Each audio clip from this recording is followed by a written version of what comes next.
Bon, coucou la compagnie, on se retrouve pour une vidéo un petit peu particulière.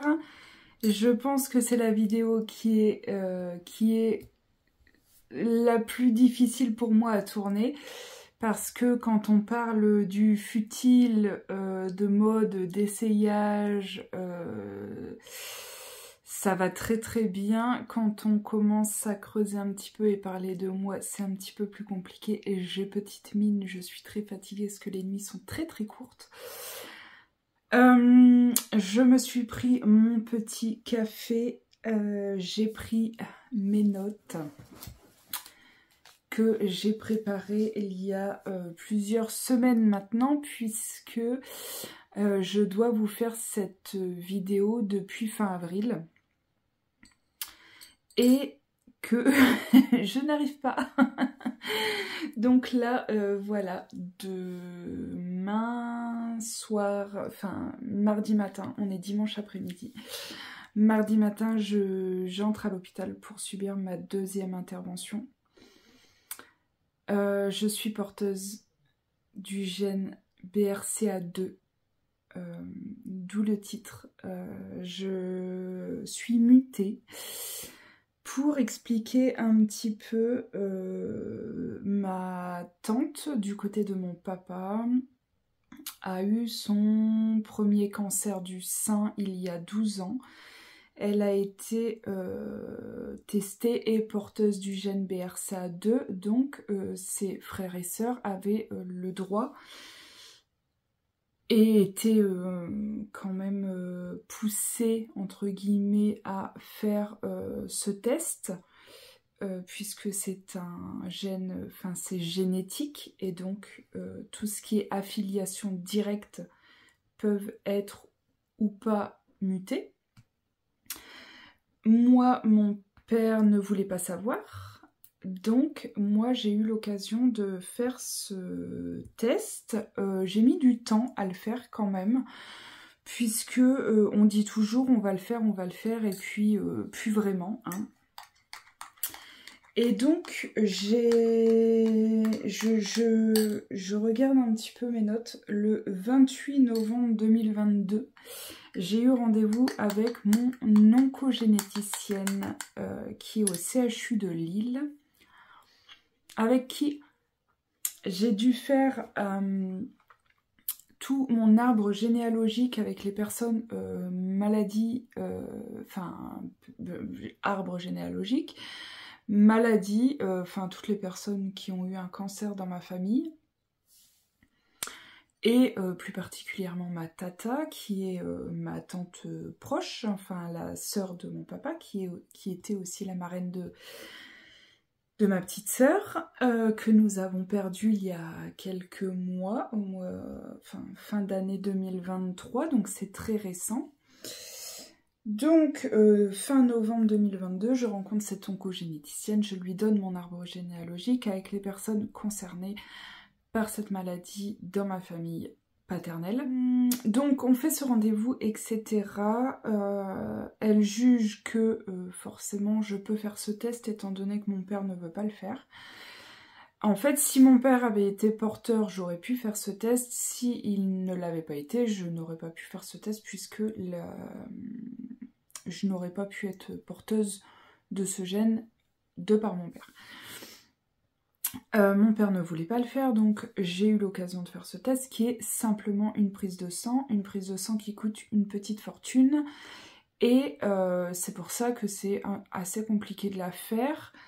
Donc j'ai fait cette prise de sang à ce rendez-vous le 28 novembre 2022 et on m'a annoncé des résultats sous 6 mois. J'ai été reconvoquée le 17 avril 2023. Mon fils est mon grand est du 16 avril, donc le lendemain de l'anniversaire de mon garçon, il y a un peu plus d'un an. J'ai eu mon deuxième rendez-vous avec l'oncogénéticienne qui m'a annoncé que j'étais mutée BRCA2, que j'étais porteuse du gène.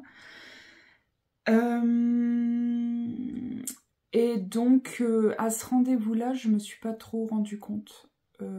À ce rendez-vous-là, j'ai fait oui de la tête, oui.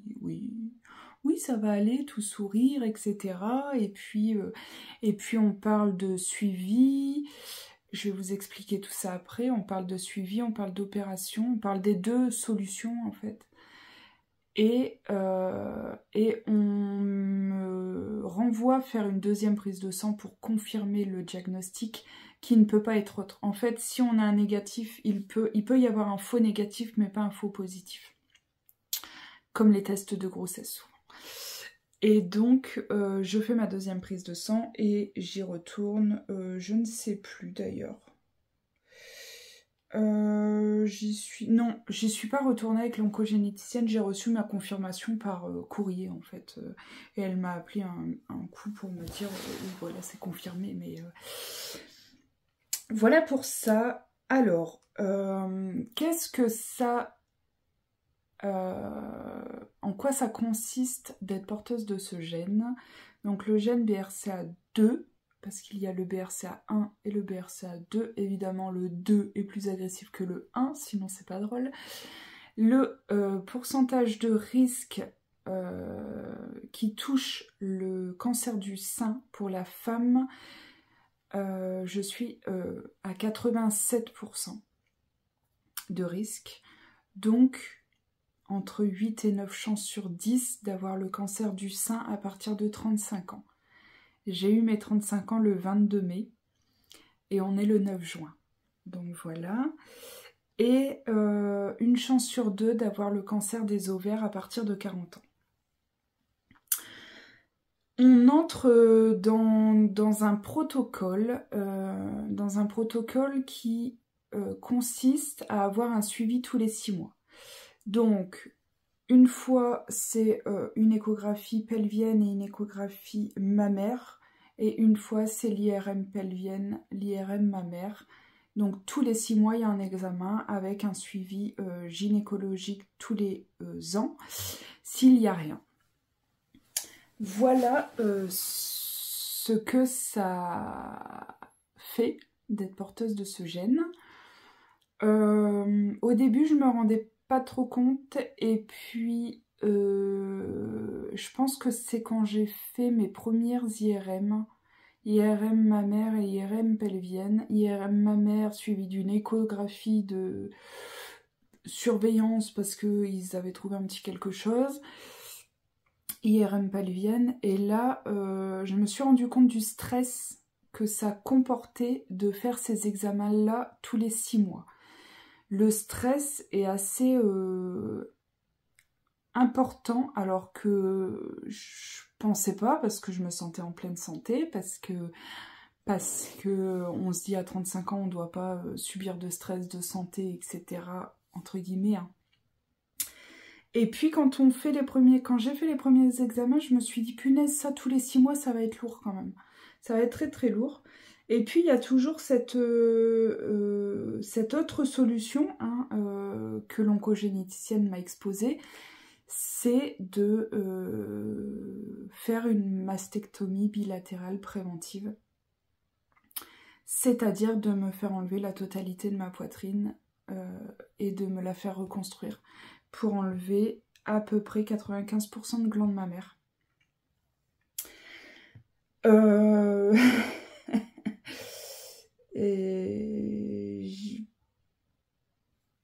Oui, on y pense au début et on se dit on va le faire. J'ai pris rendez-vous avec 2 chirurgiens, un chirurgien dans l'hôpital dans lequel j'étais suivie il y a quelques années et un chirurgien que l'oncogénéticienne m'a conseillé, qui travaille avec elle, etc. J'ai fait les 2 rendez-vous. Ça a été un coup de foudre, entre guillemets, avec le chirurgien que j'ai choisi. Le chirurgien que j'ai choisi, il est jeune. Alors, j'ai pris rendez-vous avec 2 chirurgiens plastiques esthétiques. Puisque je ne suis pas malade, je n'ai pas de tumeur à enlever. Et donc, je suis désolée, je vais rééternuer. J'ai rééternué, pardon. Je ne suis pas malade, donc je ne suis pas opérée par un chirurgien, par un gynécologue obstétricien. j'ai cette chance, entre guillemets, de pouvoir être opérée par un chirurgien esthétique plastique. Donc le premier que j'ai rencontré, ça a été un coup de cœur, un coup de foudre, vraiment. Il a répondu à toutes mes questions et à celles d'une amour, parce que forcément il est présent à chaque rendez-vous. Il a répondu à toutes nos questions en nous disant ce qui pouvait se passer, les risques, mais aussi les réussites, le résultat, etc. etc. Très rassurant, très posé, très humble, vraiment humble. Alors que c'est un monsieur, quoi. Et puis, j'avais pris rendez-vous avec une femme, une chirurgien plastique esthétique, dans l'hôpital là où j'étais suivie avant, que je ne conseille, mais absolument pas, puisque j'arrive au rendez-vous, elle me dit de toute manière, faut vous préparer, hein, votre corps va être mutilé. Vous allez avoir 35 ans et votre corps va être mutilé. Ça ne sera plus jamais pareil qu'avant. Et puis bon, avec une opération comme ça, vous n'aurez jamais les seins comme on peut voir sur des personnes avec les seins refaits par des prothèses mais qui ont encore leurs glandes. Bon, d'accord, ok. Et là, elle cherche sur son téléphone une personne qu'elle a opérée de la même chose, à qui elle a fait une mastectomie préventive. Et là, je vois cette femme, je ne vois pas sa tête, je vois son nom, son prénom. Déjà, je trouve ça aberrant et abominable. Parce que ça aurait pu être ma mère, ma voisine, ma tante, peu importe. Et là, je lui dis, mais c'est pas beau. Enfin, j'ai eu un mouvement comme ça de recul et je fais, oh, mais c'est pas beau. Elle me dit, mais cette patiente ne veut pas faire la deuxième opération et franchement, c'est ce que j'ai fait de mieux. Et là, je me suis dit, mais bordel, je suis ressortie de là, je n'ai pas pleuré, donc on est parti, hein, parce que le monsieur déjà voulait partir au bout de 30 secondes. On est parti et j'ai mis un temps assez important à reprendre rendez-vous avec mon premier chirurgien, en me disant, mais en fait, en étant malade ou pas, je vais être mutilée. En étant malade ou pas, ma poitrine va changer et je vais être abîmée, en fait. Et j'ai pas envie. J'ai 34 ans, j'ai pas envie. Et puis si, en fait, parce que on accompagnait en ce temps-là ma tante dans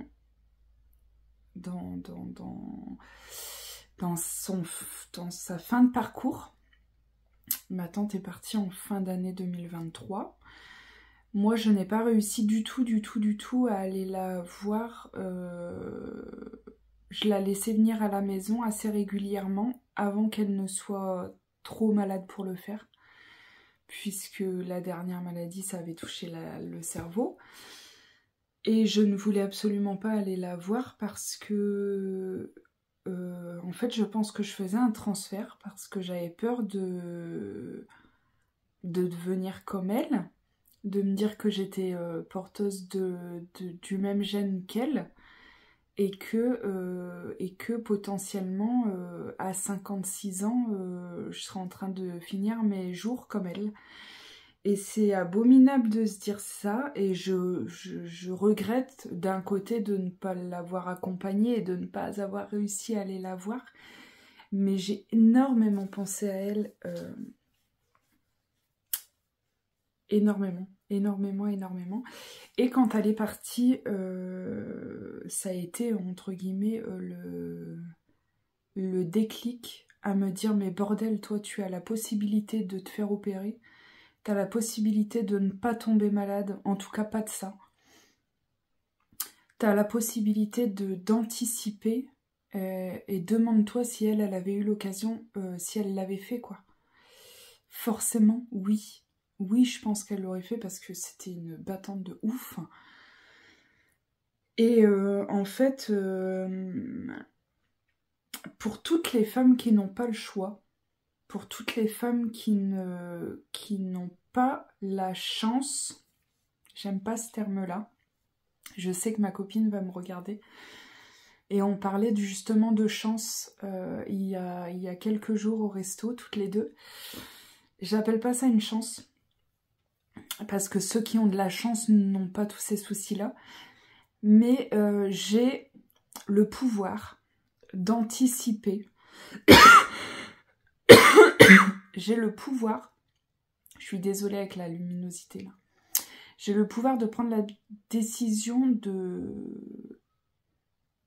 ne pas attendre d'être malade pour voir les choses venir, pour réagir. Et donc, on a calé la première opération avec mon chirurgien. La première opération, elle a eu lieu le 13 décembre 2023. J'ai été opérée dans un premier temps, en fait, la mastectomie bilatérale.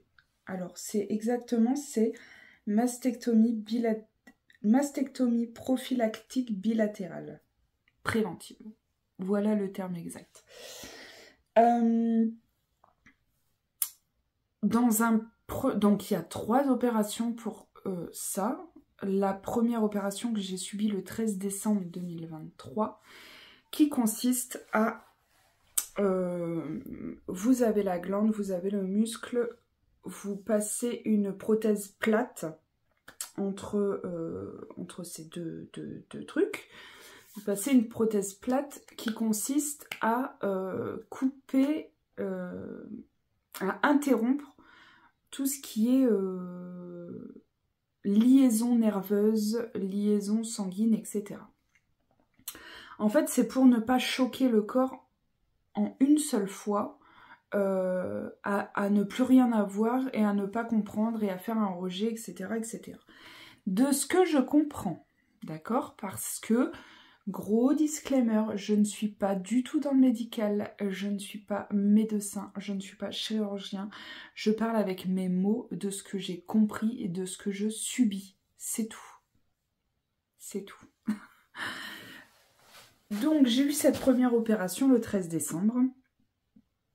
Je devais avoir la seconde opération qui est la plus grosse le 7 mai, mais elle a été décalée d'1 mois puisque à l'IRM ils ont trouvé une petite masse et des ganglions. J'ai dû faire des examens complémentaires, etc., etc.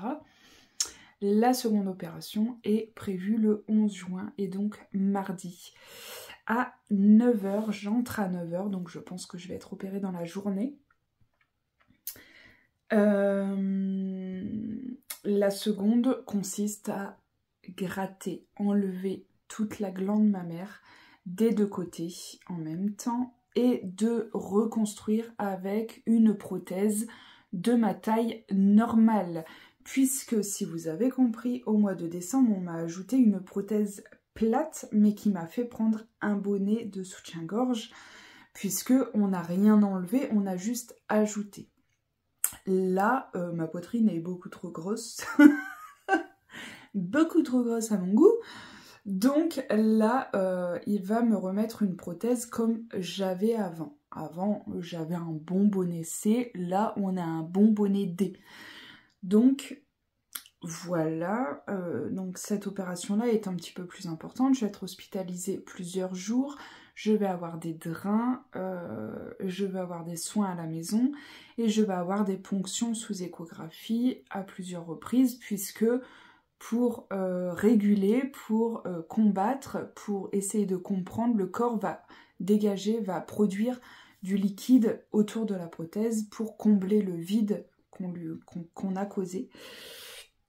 Voilà, les prochaines semaines ne vont pas être hyper simples puisque repos total. Autant au mois de décembre on m'a dit vous pouvez reprendre votre vie le plus normalement possible rapidement. Je l'ai reprise tellement normalement que j'ai craqué la cicatrice, mais c'est pas grave. Maintenant, là, on m'a dit repos le plus total pendant 1 mois. Ça va être compliqué, mais on va essayer. Bon, après une petite pause goûter pour les garçons, je pense que j'ai fait le tour de cette première vidéo. Je vais pas la regarder, je vais juste la mettre bout à bout et la poster et la programmer pour mardi midi, je pense. Que quand vous verrez cette vidéo, si vous la regardez tout de suite, je serai en cours d'opération. Si vous avez des questions, parce que je pense qu'il y a beaucoup de choses encore à dire là-dessus. Si vous avez des questions, n'hésitez pas à me les poser en commentaire ou en message privé sur Insta. Ou sur Messenger, mais Messenger, je vois pas les invitations parce que j'ai tout bloqué. Sur Insta, je vois normalement. Donc, si vous avez la moindre question, n'hésitez pas. Si je peux vous répondre, je le ferai avec grand plaisir. Voilà, c'est fait, c'est dit. Et puis, eh bien, il faut y aller. Allez. À bientôt.